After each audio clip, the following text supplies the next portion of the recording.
thank everyone for coming tonight. This is our last meeting of the year. We will be convening on the other side of the building here on October the 8th for our 93rd season, I think it is. I'm just always impressed by how vital and alive this organization is and how we keep attracting people. It's a busy week this week. There are all sorts of high school graduations, college graduations, and so I'm very pleased. Yeah, well, can you hear me? Is that better? Somebody can't hear me. But I'm just always pleased at the number of people who come to these meetings. This is our official business meeting. According to our bylaws, the officers of this organization are up for election every year, and the entire board is up for election every other year. This is every other year. That's right. So everybody is up.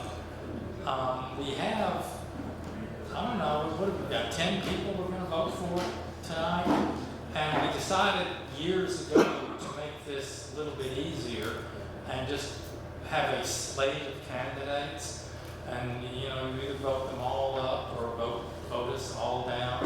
I don't know how we came up with that, but now's your chance, as I always like to say in the newsletter, now's your chance to throw the rascals out and start over again. So, having a major conflict of interest here, I am going to turn this procedure off to my wife, Marjorie, no conflict of interest there at all, and let her run the vote, after which we'll have a few announcements, and then I will introduce our speaker, Matt Lutz.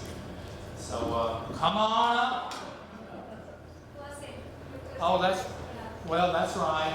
My mistake. I'm always going to forget something. First thing I want to do while we're eating is bless the food. I'm going to ask our secretary, Tommy, to bless the food.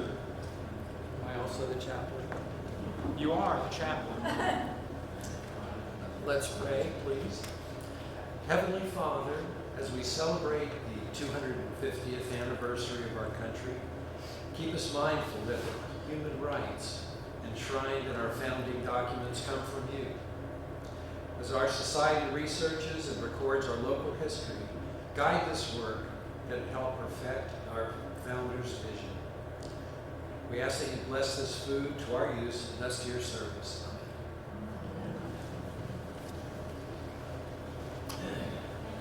Now it's your turn. I had to persuade her to do this, so everybody give her a good reception.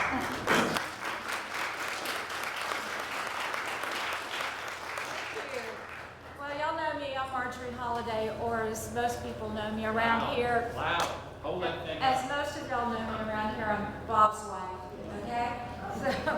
So we're going to run the election right now. And Bob explained that our bylaws require a slate, and we're going to have 10 people that we've asked to serve. And I'm going to ask them all to stand up and call the names. It's all or nothing, so either they're all in or they're all out. Okay? Bob Holliday, President. I can personally vouch for him. So, next is Will Gandy, Vice President and Treasurer. Yeah. And Secretary Tommy, you just saw him, and there he is. And Tom's secret weapon is his wife, Susan. She's going to get these meetings so well organized. Let's see, at large, Rebecca Cruz, the beautiful lady right there, Claude Kennison.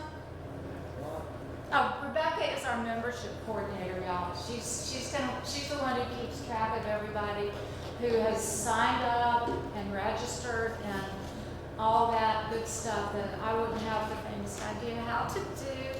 So, and then Claude, he's our senior board member now. Casey Smith, there's Casey. Becky Berenson, our super organized person who can do anything and does everything.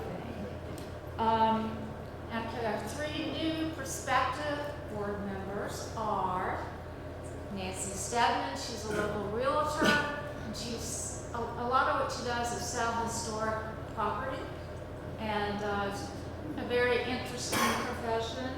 Marcus Curtis, he runs the county GIS system. He spoke to us a year or 2 ago, and we all enjoyed that so much for the bicentennial. And Edward Ornstein, he is the Deputy General Counsel for the Miccosukee Tribe of Florida. So I think you'll probably know most of these folks, but it's a fabulous slate. So here you are. Does anybody want to make a nomination from the floor? Okay, great. Because I don't know what I'd do if we did that. So if you want this slate, please give an acclamation of yay. Yay. Any nays? Yay. Okay. This is great. So let's give them all a big round of applause.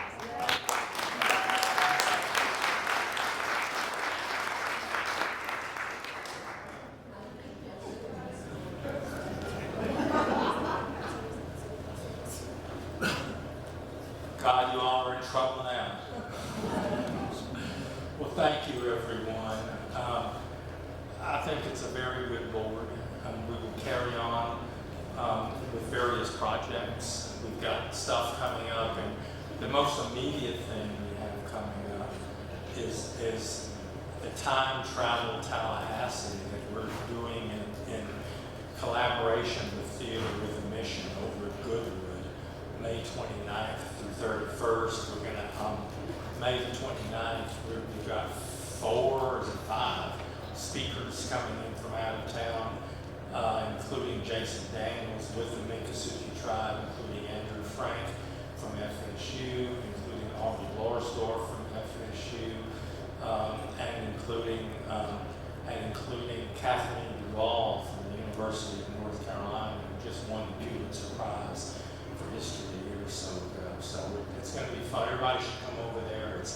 It's free. What's coming up this Saturday? Come on up, stand up. I'll try to do it from here. Okay. I just wanted to let everybody know that this Saturday morning at the First Florida Capitol, which is the log cabin in Cascades Park, we're going to have a speaker. We've been having a speaker series this spring, and this is the 3rd speaker of the season.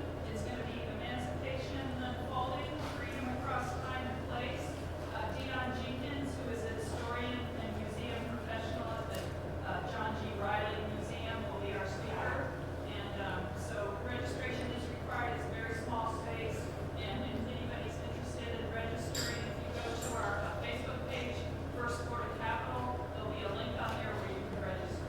So we hope that some people will come. It's been a great thing. As a matter of fact, we had Matt Lutz was our speaker last month. It was a wonderful presentation. Sometime, probably early in July, the board will have a retreat in which we sort of toss over speaker ideas for the fall and event ideas. So if you've got any ideas, let us know. Send them to me at present at Tallahassee Historical Society, and I'll send them all to Becky because she does all the hard work anyway. We'll also, I'm hoping sometime in the next 3 weeks to have a formal unveiling of the historical marker that we did for the Centerville community. And that's kind of special, I think. As you all know, as part of the bicentennial, we did 10 of these, and so far we've gotten 8 of them put up. And this one, the Centerville community, was the idea and the project of our own Dave Lang, who wrote the wording for it and did not live to actually see it in the ground. And so we will try to do that sometime in June. We want to get his family here. He's got family all over the state, so we want to try to get his family here. It's special. I mean, Dave was special, as you guys all know. I mean, I've been in kind of a low-grade depression ever since he died. I'm not going to lie to you. He was one of the members of this organization, who we looked to for the knowledge of the history of this community. I mean, there are others. I mean, Claude is one of them. Mary May, who wrote the book, who Matt's going to talk about tonight. Doug is one of them. Marty Pytel is one of them. I mean, there are some members of this organization who know so much that they're sort of official or unofficial historians of this community. And Dave was one of those. And he left. God, I don't know what we're going to do with all of his files. He left them all to the Historical Society, so we've got to find some place to house them. So any ideas will be welcome. And there's one other person, by the way, who was one of those people whom we all look to, and that's Matt. That's Matt Lutz, and Matt's the youngest of them all. But Matt is the city archivist, but he's really the city historian. And everybody who does research on this community at some point consults with Matt, and consults with Doug, and consults with Claude. And they're like treasures to this community. And so when I heard, I mean, Mary May is not here tonight. Mary Cathrin May. Mary May is a school teacher. She does not like to get out after dark anymore. I mean, she's a senior citizen like a lot of us. But she's done books on Tallahassee and Gilded Age. She's done all sorts of research on this community. And when I heard that she was doing a book on the history of the Tallahassee Police Department, I wanted to get her here to speak. And she thought about it for a little while. And she said, I'll just get Matt. I'll get Matt and Ray and Phil and so forth to do it. And here they are. And so I will turn it over to Matt and let him proceed. But I'm impressed that everybody's here. I'm pleased that everybody's here. And Matt, the floor is yours.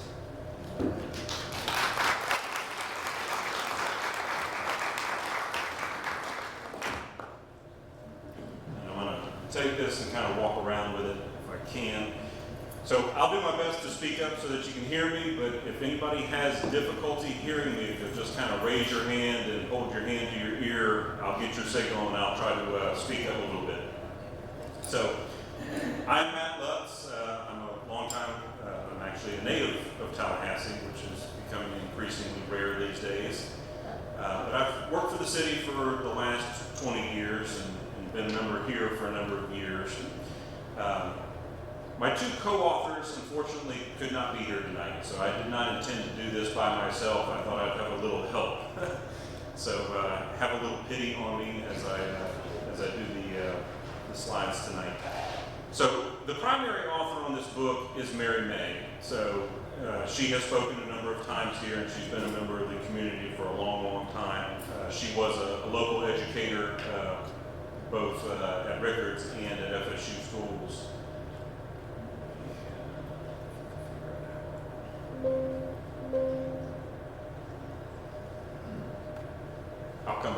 second. So Mary has written a number of books. So this is her 5th published book. They've all been self-published, but she started off a number of years ago writing about a World War II bomber squadron that her uncle was in. And then from there, she went on to write about her home county in Washington County, where she is from, in the small town of Vernon. And she then branched out to Tallahassee and local history with 2 prior books, plus the one on the police department. One of the other co-authors that was supposed to be here tonight was Phil Kiracofe, so this was going to poke a little bit of fun at Phil, but he actually still has his old ID card from the department. And I looked at it, and the first thing I said was, "Wow, Phil, how did you get badge number 2?" So he does send his apologies. His nephew was graduating this weekend, so he had to leave town and go to that family event. So the book covers a wide time period. It starts in 1824, 25, and 26, and it goes all the way through 1973. We chose that date because that's when the police department moved into the building that it is housed in today on 7th Avenue at Lake Ella. So we chose that time frame hoping that TPD is moving into a new headquarters building in the near future, the one that's going to be at the old Northwood Mall property. And we're hoping that the retirees and the current officers will perhaps step in and write the sequel to this book and pick up from 1973 and close the gap into modern times. But back in the early days of the city government, we discovered that despite the department's long-standing motto of a tradition of service since 1841, that the date wasn't exactly right. The police department was actually started just when the town was started and the city government was created. So the first city charter was issued in January of 1826. And through that charter, it created a strong mayor system, and it was originally a 5-person city council, but it was very quickly expanded to 8. But those 9 individuals, the mayor and the 8 councilmen, as they were called in that era, they are the ones who chose the city marshal. And what you see over a period of time when you start looking at all the individuals who have been mayors and marshals, it's very clear that it was really the mayor driving the selection of the marshal. So the newly elected, newly sworn in mayor, who in those eras served a 1-year term in office, when you saw a new mayor come on, they typically chose a new city marshal who was then confirmed by act of the city council. Not only did they select a marshal, but there were other city officials that they selected. A clerk, so that's where I presently work, is in the city clerk's office, the treasurer clerk's office, as it is still called today. But they also need other municipal officials, tax assessor, tax collector. We had a city health officer from time to time whose responsibility was to patrol the town and look for nuisances. Mosquito control was a very big issue. Sanitation. Throughout the city's history, we have had a variety of different officials and titles that kind of come and go. But the marshal is one that started in the very early months of the city government, and they continued all these years.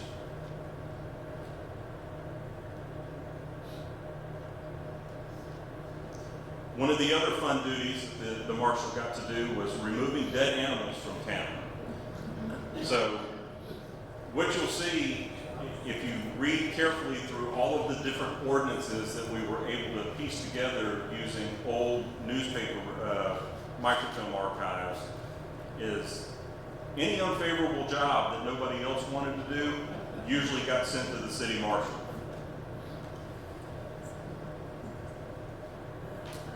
So this is a clipping of the 1828 city budget. So this is something that was published in early 1829, announcing to the townsfolk all of the money that the city had collected the previous year and what they spent it on. So you'll see there the salary of the superintendent of police for the year 1827 was $30 for the entire year. And the salary of the marshal, it's hard to read, but it looks like it's $8.25. The total city budget for the year was $782 and change. That's quite remarkable. But if you read through this carefully, you do see those other city positions, the city surveyor, the tax assessors at the top.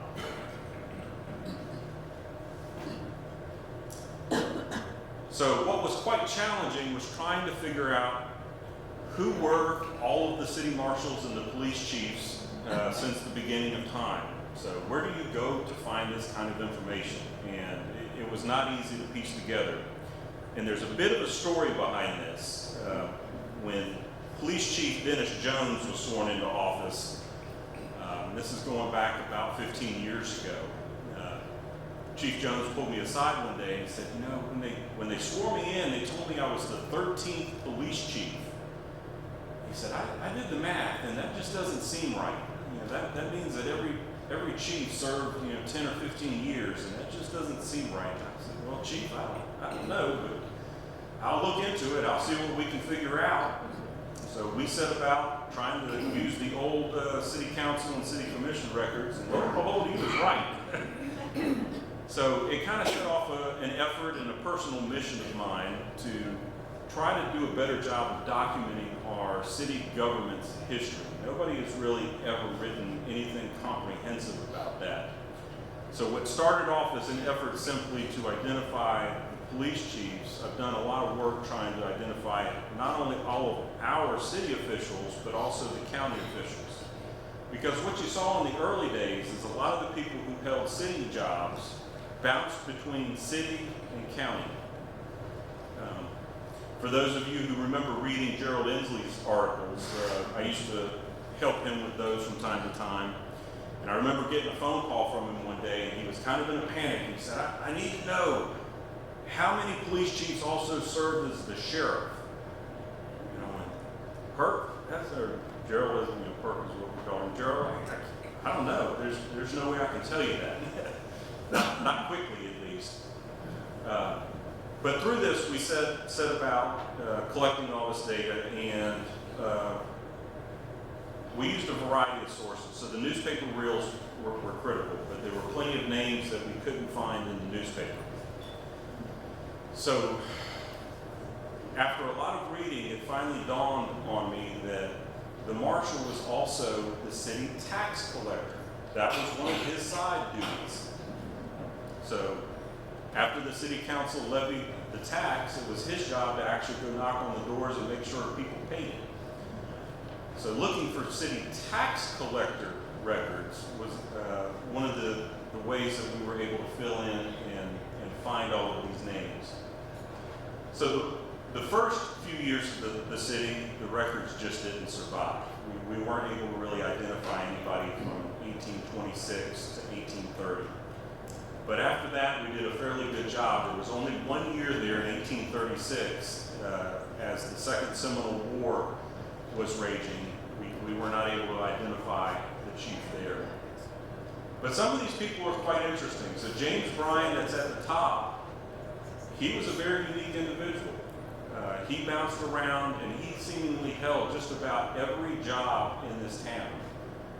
He was elected sheriff. He had been the city clerk.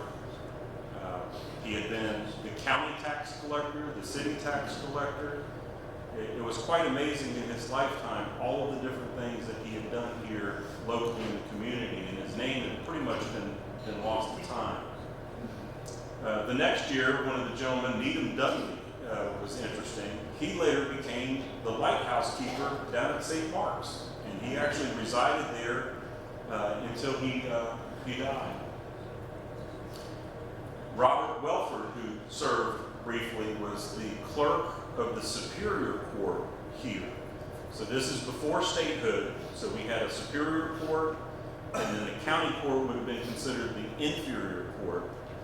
But later, during the yellow fever epidemic in 1841, the entire Welford family was pretty much wiped out with the fever, and he ended up dying a few years later. Jumping down, Alexander Harris was quite interesting as well. He's the first marshal that you see serve multiple years under multiple mayors. He is the one that worked under Mayor Epps when Mayor Epps finally had enough of the violence and the vice in Tallahassee and set about reforming the town and kind of clamping down on a lot of the frontier town unruly behavior that was going on. Not long after he left the post of city marshal, the war in Texas was on between Texas and Mexico, and he ends up going off to Texas and Mexico, and he ends up dying of illness while he is serving in the military. A lot of these folks held multiple jobs, so even while they're serving as city marshal, they also are holding some other public position. So a lot of these are either also serving as a county constable, or perhaps they're the county tax collector.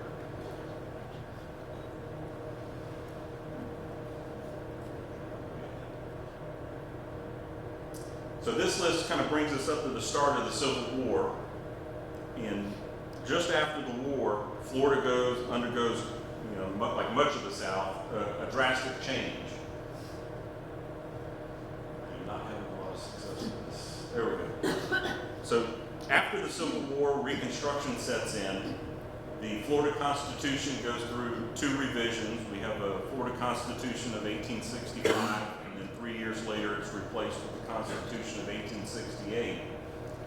And it's at this time that you actually see the first African Americans serving in public office. And they serve in just about every office that we have, including county constables, and on the city side, the city marshal, and when regular policemen become a thing, patrolmen that we would kind of think of today. We have black officers all the way back in the 1860s and 1870s and 1880s.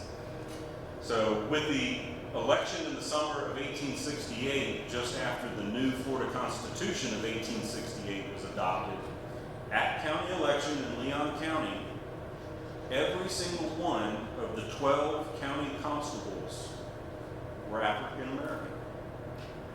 So one of the names that's in there, the third name, is Ford. So for those of you who have heard the name or remember our Mayor Ford, this is his ancestor. John Wallace that is shown, it's hard to prove with this list the exact names, but it's very likely that the Wallace that is mentioned here is John Wallace, who had also served on the city council at one point. He had also served on the Leon County School Board as I think he is the first African American to serve on the school board, but I'd have to go back and look at that.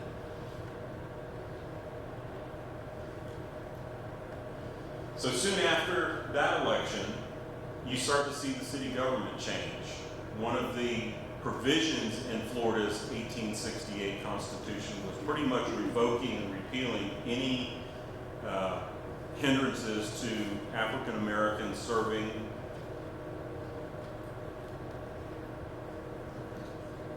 And the city charter is amended to repeal all of the restrictions in there that related to that. Going forward just a couple of years, in 1871, you start to see a lot of the police positions being filled with African American men who had been freed just years earlier. And for the year of 1872, we have our first elected city marshal who was black. So that position for many years was appointed by the mayor and confirmed by the city council.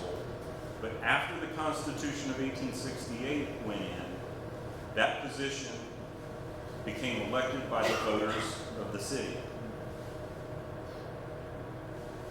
At that same election is where we saw our first 3 African American city councilmen elected.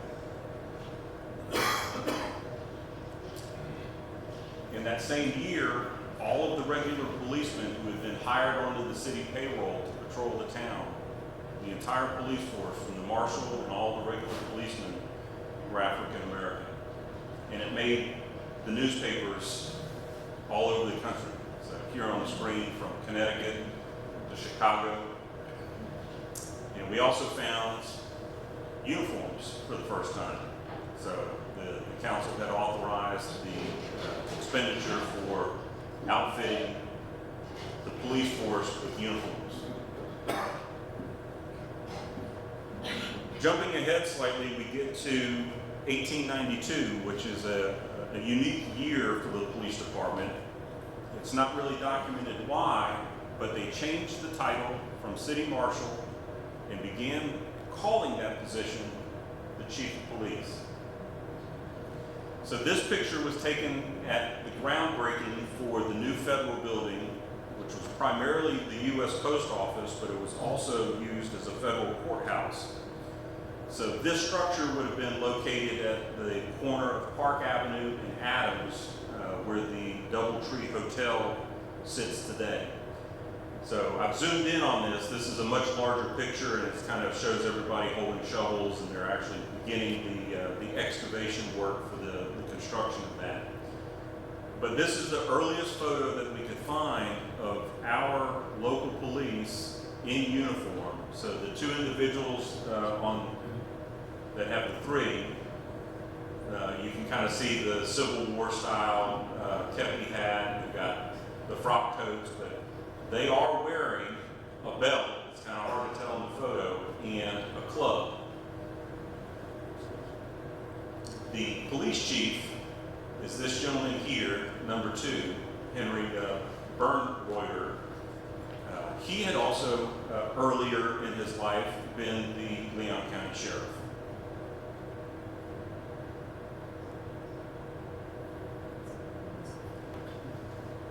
A few years after that groundbreaking, the city decided to build its own city hall structure that doubled as a market house and city offices. So this structure is long gone, but this used to sit at the corner of Adams and Jefferson. It is kind of out the front door and catty corner from the present city hall. Today it is the driveway and underground entrance to where the vehicles go to park underneath kind of the state, I think it's the Senate on that side. But it had the bell tower there where the city bell was. You can see the water tower off to the right of that. I know Bill is here tonight, Bill Essman. So we know by looking at the photo, the water tower has a cap on it, so this has to be after, it was 1912. So the fire department and the police department are also co-located here. You can actually see some of the fire apparatus to the right. And behind this building is where our first city jail was. So it's kind of hard to understand that in this day, the city didn't want to pay the county to keep city prisoners in the county jail, because we have to pay a daily fee, we have to pay to feed them. So the city built its own lockup behind City Hall, and that is very likely the building where the red arrow is going to. So by the description that is left in the minutes, we believe that to be the building.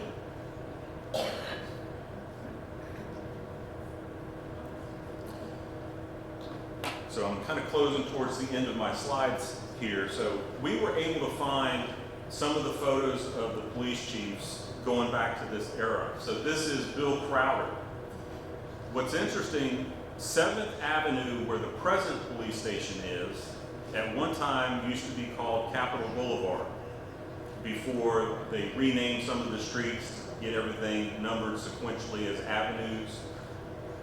But opposite Monroe Street on the Leon County Armory, the old armory, that stretch of 7th Avenue used to be called Crowder Street. And it's because Bill Crowder lived behind the old Armory building. He used to own all that land, and he actually sold that land off to be developed. And the street unfortunately lost its name.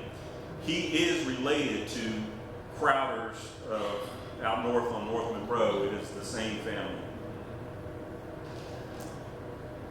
So in my quest to find photos, I used a lot of obituaries and headstone data to try to figure out, are there any living descendants of our old police chiefs who are still in town? And I managed to find, remarkably, this is our police chief from 1908.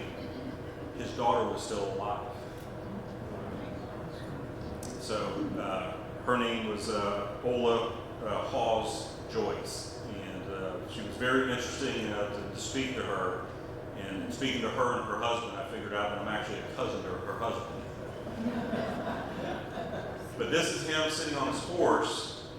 She had these photos hanging in her house, so she lived in Piney Z. Is where I went to meet her. But you can see the badge that he's wearing on his coat, and the other detail is the blanket on his horse actually has a star. I don't know whether that's necessarily tied to law enforcement, but I thought it was a pretty interesting feature. This is Lee Moody. So the Moodys were down from the Woodville area. So there are plenty of Moodys still around who are related to him. He only served 1 year. There again, in this era, the mayor only served a 1-year term. There again, it's very clear looking at the records that you have a new mayor, he picks his lawman. So he serves 1 year, kind of at the end of World War I, and he goes back to what he knows best, and that's he operated a grocery store. But I always thought that this uniform was quite interesting. So the hat badge that they wore back then was kind of a laurel wreath, and the officers had a number in the center, and the chief had chief. The bow ties were certainly an interesting feature back then. So Joe Isler, I don't have a date on here because he served broken times. He kind of came and went. He was a very interesting individual. The Isler family, one faction of them lived up around where Bradley's Country Store is today. And then another branch of the family moved off down to the Sopchoppy area in Wakulla County. But this is a picture of him on a horse, go back, at one of our parades. So the gentleman on the other horse in the back is one of the Strauss family members. And Strauss Realty that's here in town, there again, kind of going through, and we found the printed photo in the newspaper and it had a caption. And as soon as I saw the Strauss, it was like, all right, well, we got to start chasing that angle. I was able to make contact with them, and lo and behold, this is hanging in their real estate office. So he's an interesting individual. After he left here, he kind of fell out of favor. He went and he was briefly the police chief in Eustis, Florida. Yes. Was that building in the background of Collins? That's my guess. It's clearly Park Avenue because of the wide expanse of the street, but it certainly looks like that. I can't think of any other building that it could be. The old 1885 courthouse, or excuse me, 1835 courthouse had burned by that time. So it's almost positive that's what it is, but I'd have to really closely compare that. Well, back then it was uphill a lot. It hadn't been moved yet. Yeah. Doug. Yeah, that's the city market on the left. Yeah, over here. Yep. So the city market, that was one of the other duties that the marshal had during certain periods of time. The city ran, it wasn't a flea market, it was more of a produce or a farmer's market to give a retail space for all of the farmers in the agricultural lands that surrounded Tallahassee. They would bring their produce into town, or fish or beef or oysters. If you go back and read the ordinances that were published, the city regulated all of those different things, but it was the marshal's job at certain periods in the city's history to be at the market at 7 in the morning to open the market up and to collect the rents from the vendors who were going to set up that day. Then he had to come up and close up the market at the end of the day and make sure that it was clean and ready for the next day. But here you can see a different kind of style uniform, a little bit different of a style hat. Then we get to Mr. Banks, who is a very interesting character in both the county's history and in the city's history. He started off his career here as a deputy sheriff and then transitioned over to being the chief of police. And very quickly, the city recognized his talents, and he was also put in charge of the streets. So the city actually dismissed and fired the present superintendent of streets and combined those two positions. So he was in charge of keeping order in the town, but those that he arrested, he quickly put to work on the streets. So this is a notice from his days as a deputy sheriff, and I think it's quite humorous, but he's getting on idlers and vagrants and giving them fair warning that they had best get to work, because if he catches them idle, he's going to be putting them to work on our streets. So he is another one that kind of comes and goes. He doesn't stay police chief for more than a couple of years. He goes and he and the former sheriff went off to Central Florida and started a business enterprise down there. And then he is enticed to come back and take the post once again. On his second stint, he gets in a argument and a brawl with this gentleman named Alligood. Alligood gets the best of him and shoots him in the arm and severely wounds him. Alligood gets arrested. There's a trial. It's all over the newspapers. It's the talk of the town. But lo and behold, the jury finds Alligood not guilty. And Bill Banks is not thrilled with that verdict, and he quits and he leaves town. And he moves off to Clearwater, where he sets up a enterprise. He first works as the ferryman on the Clearwater ferry before they had a bridge, and then he opened a beach pavilion out on Clearwater Beach to target the tourism market, and that's what he did for the rest of his days. So this is Kai Smith. So the Smith family are still here in town, and after I started this effort, I don't really remember how we got connected to Becky Liner Smith, or Becky Smith Liner, and we were able to retrieve this photo. We're not real sure that this is the one from his service here in Tallahassee, because he did go down in South Florida and he was recruited to be one of the police chiefs in one of the towns on the Atlantic side.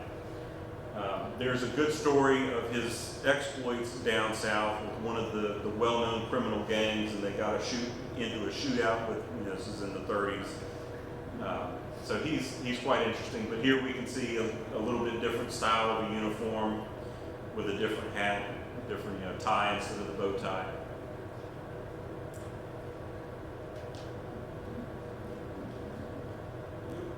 My slides got that over here. So this is Hiram Sykes. So he is here in a World War I uniform. So after the war, we start to see a lot of veterans circulate through the ranks of the police department and the chief's post. He doesn't last very long. He only serves for a period of months.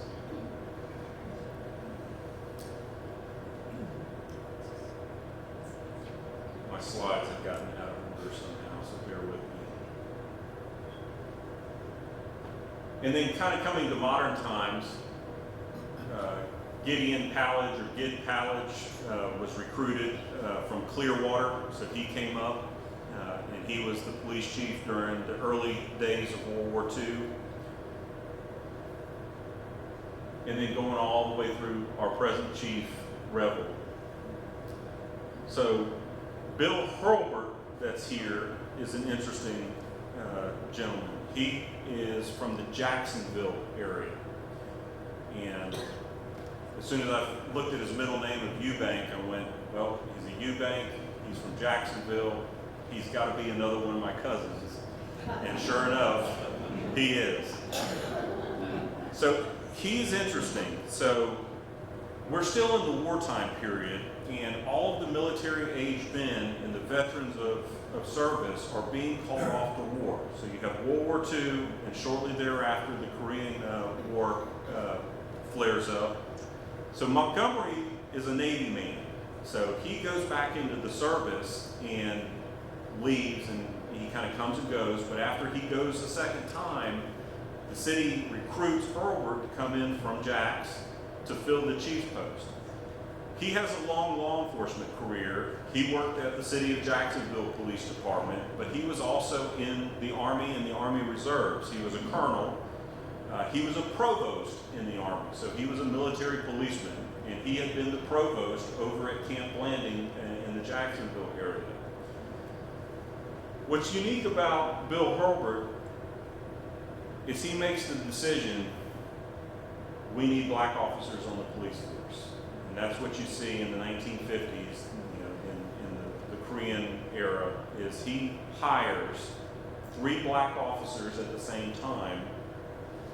And it's the first time that we have black officers on the payroll since the closing days of Reconstruction. So of those 3 officers, there is a statue in Frenchtown for one of them. And I can't remember, it's on Macomb, and I can't remember which cross street it's on, but you can... Georgia Street. His name's escaping me, Sergeant. Fred Lee. So, do go by and see that because it's quite interesting. So one of the other funny stories from the wartime period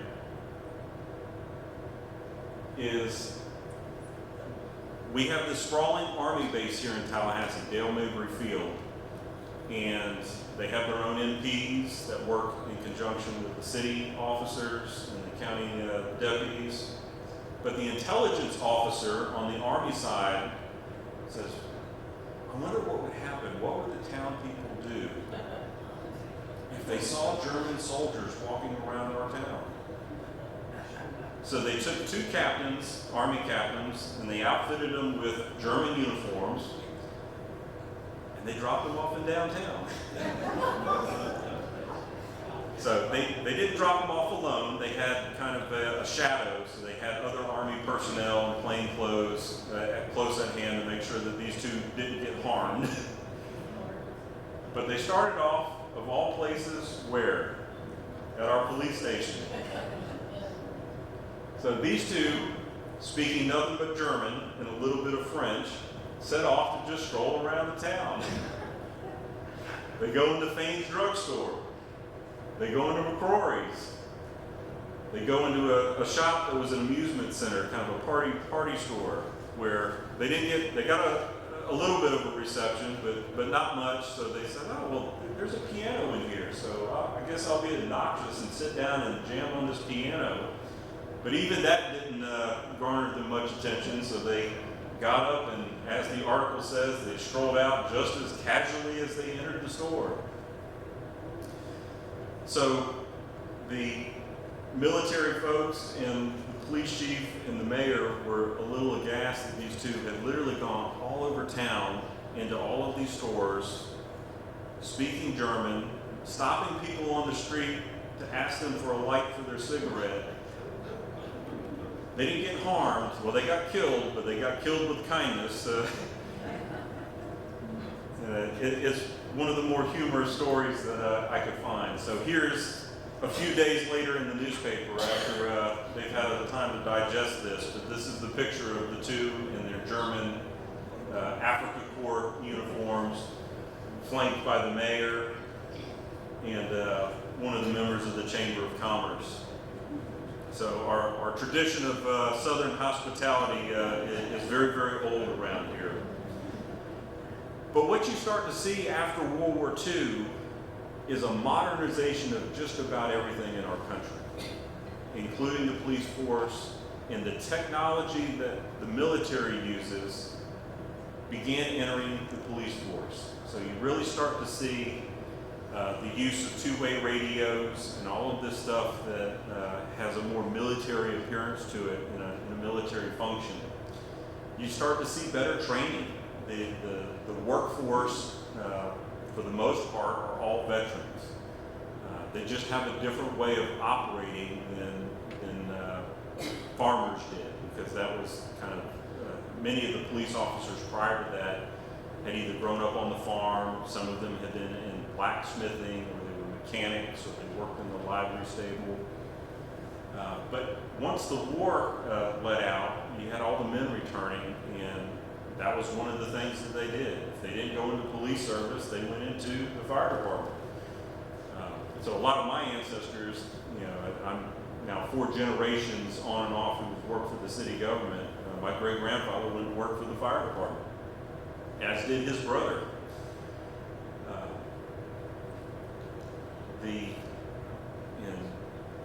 Ray Runo was here as well, and I'll ask him to come up in just a moment. So our book goes all the way to 1973. I didn't put up the slide very long at the front of this. I do have some copies of our books. They're $35 a piece. I'm not the money man. That was Phil's job, and Phil's not here. So if you want a book and you've got cash and hopefully exact change, I can work that. If you've got a check, Phil will take a check and make it out to him. But if you don't and you want a book, it's on Amazon, and that's probably the easiest way to get it. And when we leave for the night, I'll put the Amazon slide up there. There's got a QR code that will take you to the page. That was one of the more interesting things as well with the book, is trying to get something published. So we chose Amazon because of the convenience of it, because we didn't want to store books and have to warehouse them and deal with the money. So it is out there. It's print on demand. So these aren't on a warehouse shelf anywhere. So you go on, you click around, you make your order, and they literally print the book within a couple of hours, and it'll be in the mail to you. So if you want to see one, I'll stay around afterwards. I'll answer any questions that you might have. If you'd like to look through a book, you're certainly welcome to do so. I'll ask Ray to come up. Ray is one of our retirees. He is a wealth of knowledge and has a wealth of humorous stories. I did ask Phil, by the way, Phil, give me a story I can tell him to entertain him. So he set about telling me a really funny story, and at the end of it I said, Phil, that's hilarious, but I can't tell that one in public. So I'm hoping Ray will kind of fill you in about what the retirees and the police department have in store for the future for their new headquarters, and hopefully give you some insights into the history of the police department from 1973 into the more modern times. Thank you, Matt. One of the stories I wanted to tell about Phil, I told Matt earlier, I was his training officer. So way back when, and one night as a rookie, we were driving through downtown where the old Hilton used to be, I guess, whatever it's called now. We stopped and we said, Phil, you just got to record, there's something going on here. Okay? Why don't you go check it out? So we sent him back to the building. We had already put an officer in the back by the garbage bins and so forth. So as soon as he gets there, the guy jumps up, starts throwing trash and screaming, and Phil comes running out like nuts and more, trying to pull his gun out. No, Phil, not where we're going. As Matt said, we're trying to cover now in the next season. Well, let me do the Historical Museum first. I am Vice President of the Tallahassee Police Department Memorial Society and Foundation, excuse me. And what we are doing is we are everything that Matt's showing the way before that, we're trying to kind of incorporate into their total history of what they're doing with it. And that history, I guess, as it is. We're in the mall, in the new mall, as Matt said. There's going to be a police department there. We've been given, as a museum, a space down at the bottom level where we, in fact, are establishing a museum. We're going to have tours. We're going to have speakers that could come out. We're going to do a lot of stuff with kids if we can, as much as possible. And again, just to try to go from there, we're collecting artifacts now. So if you have anything that relates to any of this, please let me know. And we'll incorporate it into the museum itself. Now getting back to the 76 time. For me, I was a rookie when we came on. Bob Mage was the chief of police then. And I was the first. I think I was the first college graduate he ever hired, which was very unusual for that point in time. So what he did for me, or to me as the case may be, he assigned me to a veteran police officer. His name was Javern David. He was a black officer. So they assigned he and I to a walking beat in Frenchtown. That was a treat, because as it was back then, black officers weren't necessarily going into white areas to police. I mentioned Freddie Lee earlier. Freddie Lee was one. There were a number of other black officers that were currently working at the TPD at that point in time, but they were not assigned patrol duties in any of those areas, which I thought was really interesting. Again, rookie kid coming out of college, didn't have a clue as to the real world. So for those of you that remember Frenchtown and what it used to be in its heyday, I got an education. Something I wasn't used to. I wasn't used to walking into what was then the Redbird Cafe and seeing people stabbed and slashed, and the floor in the Redbird was just full of blood. Spots where people had gone stabbed. And what I found out was it was an interesting culture as well, because I found that during the week, there wasn't a whole lot of folk there. But on the weekends, it seemed like it was a gathering point. And those of you that might know that, please let me know. But it was really interesting for me and educational, both as a person and as a cop. And you talk about stories. We're walking through Frenchtown. Okay, Javern now was about that tall, except he was a cornerback for the San Francisco 49ers before he joined the police department. Very much, but kind-hearted, soft-spoken, and everything else you'd want really in a good cop, and he was with it. So, but he showed me around. We walked, and I was a novelty as a white police officer in Frenchtown. So many great people though come up and said, "We're glad you're here, very welcome," in that environment with it. But it was just, like I said, a learning experience for me. And to watch him, if somebody mouthed off to him, he'd tell me, he says, "Look over there." I don't look. I turned around, there's this guy laying on the sidewalk. What year? 76 through 96 for me. That's my window with it, but that's the way he handled things. And one other humorous, and I'll move on to the next one, is that one of the townspeople came running up to us and said, "You need to go back to your car." Why? "You just need to go back to your car," which was two blocks away off Carolina. We're walking down the street, and the term, "oh shit," was one of the vocabulary. We looked, and there was this woman sitting on top of her car, on the blue light, above the light, straddling the blue light. And just screaming at the top of her lungs. She was an elderly lady. Her name was Ellie. And she had all sorts of venereal diseases, everything else you'd want to think of. And it's like, we didn't know what to do. And she had been in a mental institutions. They rejected her. They sent her back out again on the streets. Blah blah blah. But it's those type of things that you just get, historically speaking, to be part of the growth of that history. Because eventually TPD after that started getting more white officers working in the black areas, so to speak, and more black areas, black officers being able to go into the white areas. So it was a transitional period, you know, for that point in time. One other transition for me, they had never had a female patrol officer at that point in time. Okay? So what they assigned me was the first female patrol officer they hired. She was a young black lady. And her name was Debbie Burgess, just a total sweetheart.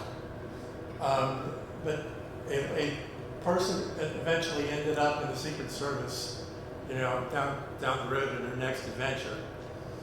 But again, I was her training officer. Those of you that might remember the old police department uniforms used to have buttons on them. Used to have to get dressed. It was almost a tunic, but it was very heavy, and it had brass button-in buttons. So we're on Tennessee Street one night. I parked the car, and I said, "Debbie, what's going on?" She got out of the car, and said all of a sudden, her uniform opened up. She's standing on Middle Tennessee Street almost, and the uniform's coming off. So here I am, having to fix it. Okay, so picture this. 2 cops, male and female, one standing over the other one, playing with the buttons on her chest. Okay. But she ended up, I think, again, as a leader, you know, in the next generation of officers that came along. Because she was good, she was competent, and the fact that she was black was accepted, I think, for who she was and what she did and the way she acted. A couple other notable stories in the history, I guess, from my side of the view. During that window, I guess, we developed the first tactical operations team. We also developed the first police negotiations team. They were new, but there was nobody to train us. We had to go to Eglin Air Force Base and get soldiers to train us in how to be tactical officers, which was very interesting and very unique for what was did. People here too, Tallahassee in that window of time was part of the 70s, obviously. Y'all remember the drug trade in the early 70s, kind of moving through that window, and how much we were having, how many problems we were having? Well, we started something called the Big Bend Narcotics Task Force during that period of time. And it incorporated officers and deputies from all the North Florida counties, all the state agencies, and all the federal agencies, which was miraculous in and of itself. One gentleman here is going to remember, Judge George Reynolds was my favorite guy. What George did was issue search warrants. We'd knock on his door. He and Judge McClure, way back then, were so responsive to us and so helpful, because we wake them up in the middle of the night. And we said we needed to search this house, we needed to do that, and so forth. The other nuances that we had was that we had a good relationship with the Cullen County Sheriff's Office. And why them? There were shrimp boats coming in to Wakulla. They were unloading marijuana in large quantities. So, and one of the clues for us was in town. One of the motels, the load crews, if you will, would come into Tallahassee and they'd stay at a hotel at the Parkway and Magnolia, I think. So the person at the desk would always call us when they checked in, 18 rooms. They'd come in and pay cash for 18 rooms. Okay, well, let us know when they check out or when they abandon the rooms, which they did. And one time when they left, she said, one of them left this book behind, and I don't know what it is. It was an address book. It had all of the names, all of the countries, South America, all South Florida. And this guy, what he would write, we're asking ourselves, well, what did this mean? Several pages say terminado. I don't know Spanish really well. I think it means they killed him. And that's the people they were with it. And all told, I guess we ended up as a task force. There was a warehouse in Gadsden County way back when. I don't know if those of you may remember. 20 tons of marijuana in the warehouse. There was a warehouse on Northwest Capitol Circle out there that was either 10 or 15 tons of marijuana. And they were all over North Florida. We even got to the point where we went out talking to Gadsden County. They said, we got some weird stuff going on. See, we got trucks going out in the middle of the night out into, there's a highway that runs, I guess, from goes to Gadsden County all the way down to the coast. It's a straight shot. I don't know what it is. He said, but these guys would come out and they'd get these pots along the side of the road. They'd lighted them. Now, what do you have? It's a long strip. It's got lights on both sides. Landing strip. That was their other way they did it. Because they would land planes along that roadway at night. They would pay off the deputies in the counties. The deputies would come at both ends of the county, and they would post up for them. So if there was anybody else coming, they'd sound the alert. But they had paid off local people, like I said, deputies and maybe sheriffs. But there was a lot of money in that. And are you familiar with C-47 aircraft? They could land a C-47 on that strip. And they'd land it, they'd unload it, and the trucks would be there, load it up, and move it out. It took them about 2 hours to do that. But it was, that kind of stuff, again, that was going on in your hometowns. But it wasn't really talked about, a whole lot with it. But for me, again, some of the other things that we did, I guess, during that window that I had, y'all remember the air shows that we had in town? We brought the air shows in. We had the Blue Angels. We had, I forget the other flying group that we had as well. But to bring it current is with the air shows, there was this thing called 9/11, that you read about kind of happened. But what was going on in those earlier years was that they were getting, at Lively Hotel, they were getting Iranians that were trying to learn how to fly. And I said, wait a minute, this doesn't make sense. But, excuse me, I ended up having a source that came to me and told me what was going on. And he says, these guys, and they also would set up safe houses in North Florida for their brethren. They were planning attacks here, that were kind of interrupted. But when we found out, when they called us about these kids wanting to be trained as pilots, we asked them to give us their IDs. What do they have? They gave us all their IDs. She gave me their names and so forth and so on. And lo and behold, the next day, they were all gone.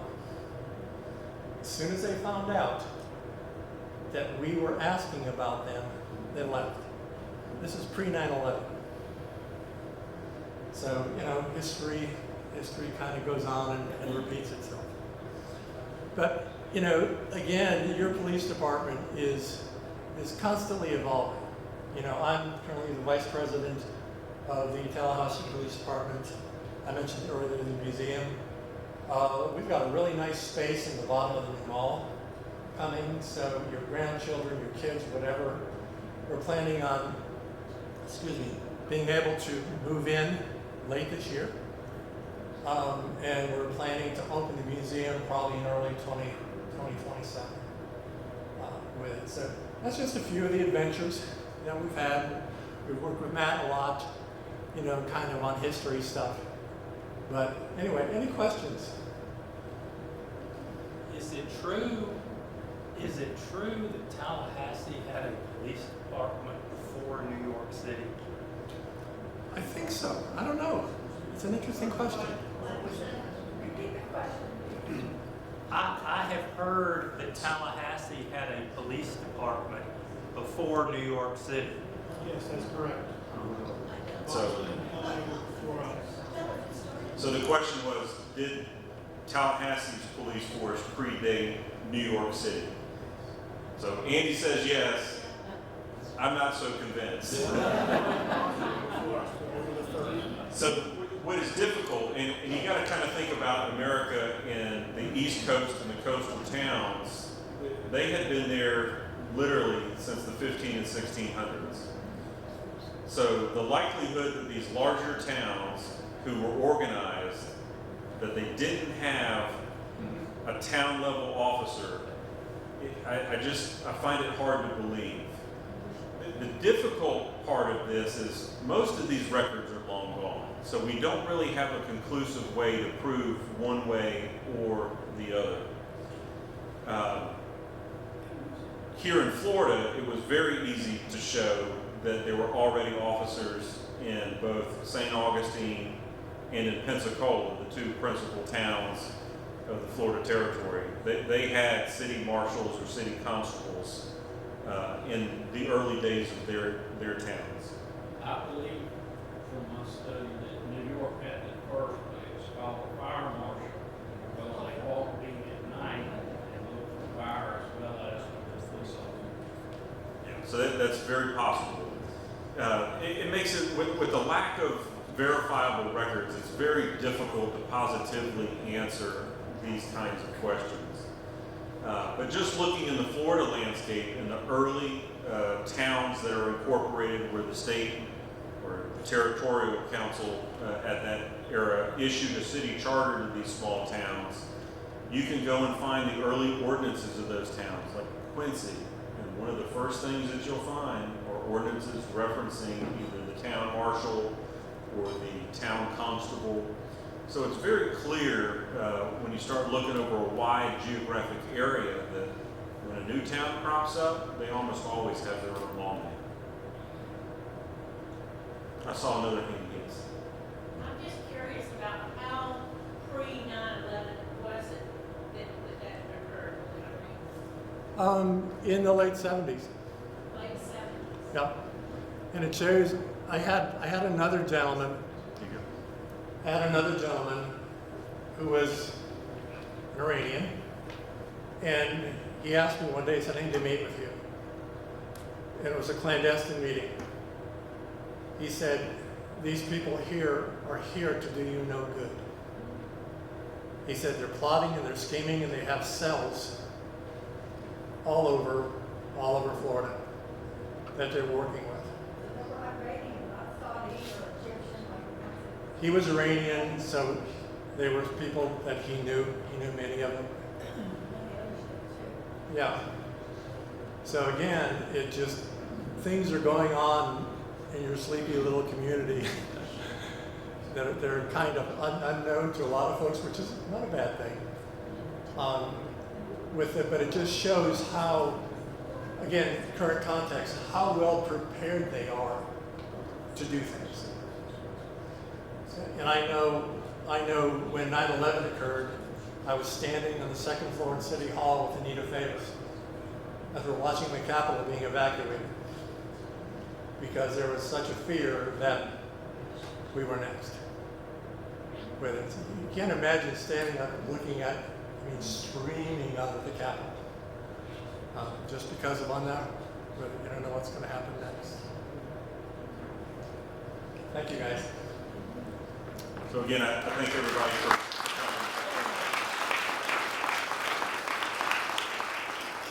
Now, wasn't that better than listening to me drone on about the state of the Historical Society and all this sort of stuff? we had this opportunity, and I thought, boy, this is a no-brainer. So, thank you, Matt. Thank you, Ray. That was really great. Thank everyone for coming tonight. We will meet again, this Historical Society. Keep an eye out for emails about the unveiling of the Centerville Historical Marker and the Time Travel Tallahassee over at Goodwood. But this organization will meet again in this building on October the 8th of this year. And we hope to see all of you then. And so having said that, we will adjourn sine die.